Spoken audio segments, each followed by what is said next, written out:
n'était pas un rêve. J'ai désobéi à Dieu pendant plusieurs années. Aujourd'hui, vraiment, Dieu me comble tous les jours. Il y a une chose que j'ai compris, j'ai perdu du temps en désobéissant. Vraiment, mes bien-aimés, sincèrement, j'ai sur le cœur de vous dire une chose ce soir. C'est que la priorité dans notre vie, c'est Dieu, la prière, la soumission à Dieu. Mais l'obéissance, c'est fondamental en fait. La désobéissance peut conduire à la maladie, et je sais de quoi je parle.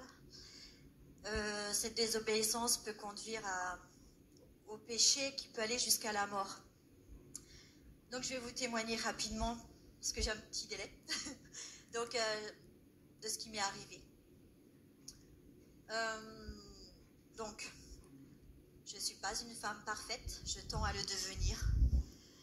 Et Dieu est bon, tellement bon. Bon à un point que quand vous le rencontrez, vous êtes obligé de changer. Parce que lui ne vous laissera pas tant que vous ne changerez pas. Du coup, quand j'ai fait sa connaissance, j'étais dans le monde, je multipliais les conquêtes, etc. Je fumais, j'allais en boîte, j'aimais séduire. Le Seigneur a changé tout ça chez moi. Il suffit de me regarder, hein, je suis très simple. Je suis quelqu'un d'humble, qui aime les choses qui tournent dans l'humilité. J'aime l'humilité profondément, profondément. Je n'aime pas les choses superficielles. Le Seigneur a touché mon cœur un jour où cette superficialité était devenue trop énorme dans ma vie. On ne me regardait plus pour qui j'étais, mais pour ce que je représentais. Du coup, j'ai décidé de faire une tentative de suicide. Dans cette tentative de suicide, Ornélia était petite. Elle a un grand frère qui a 25 ans aujourd'hui. Je suis heureuse d'être là, je rends gloire à Dieu pour mes enfants qui sont là et qui ont leur maman. Je vais simplement dire que je suis heureuse aussi que ma fille, grâce à Dieu qui s'est servie de moi en tant que maman, aime le Seigneur autant qu'elle l'aime aujourd'hui et puisse le servir et va encore plus le servir. C'est une conviction profonde. Le Seigneur a touché mon cœur d'une certaine manière. Aujourd'hui, je veux parler en particulier aux âmes qui ne connaissent pas le Seigneur.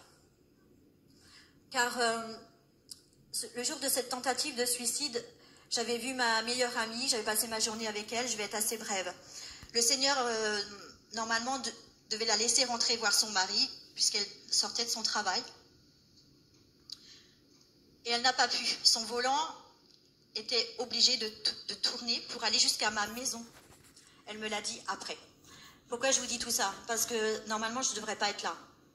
J'ai avalé 180 médicaments que mon corps refoulait, que je reprenais. Donc, je voulais vraiment y passer. C'était une décision charnelle.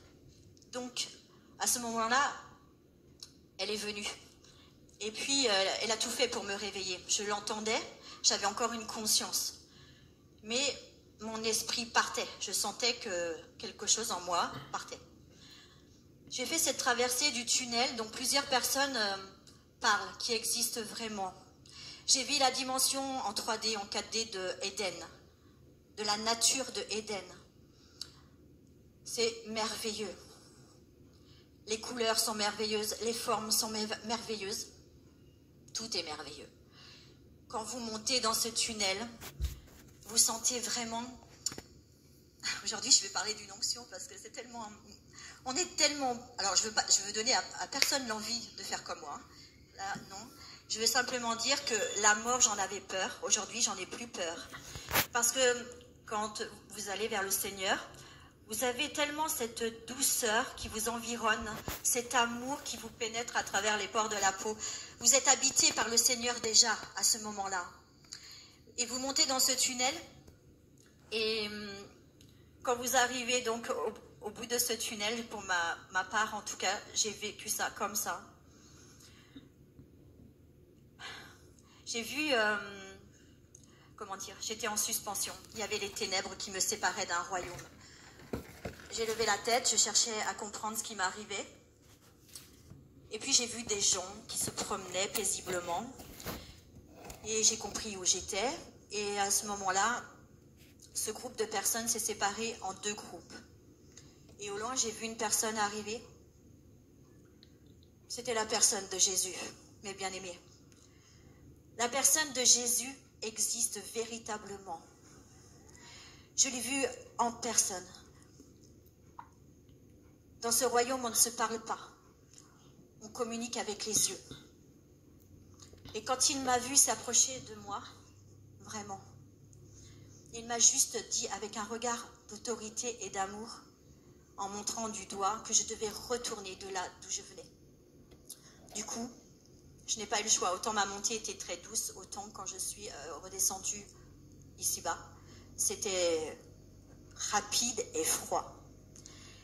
Et quand je suis arrivée dans mon corps, j'ai compris que ce qui m'était arrivé en fait. Et j'ai compris que la vie ici n'avait rien à voir avec la vie d'en haut. Mes yeux se sont fermés pendant quelques minutes. Quelque chose m'a poussé de l'escalier là où j'étais. Mon corps charnel était resté, mon esprit s'est réemboîté dans mon corps, n'ayez pas peur. C'est vraiment comme ça que ça s'est passé, je l'ai senti. Mes yeux se sont réemboîtés à leur place, mes bras se sont réemboîtés à leur place, etc.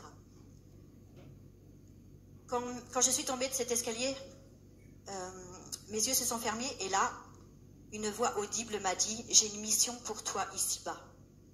Sur le moment, j'ai rien compris. La vie m'a appris. Et j'aime mon Seigneur tellement fort, si vous saviez.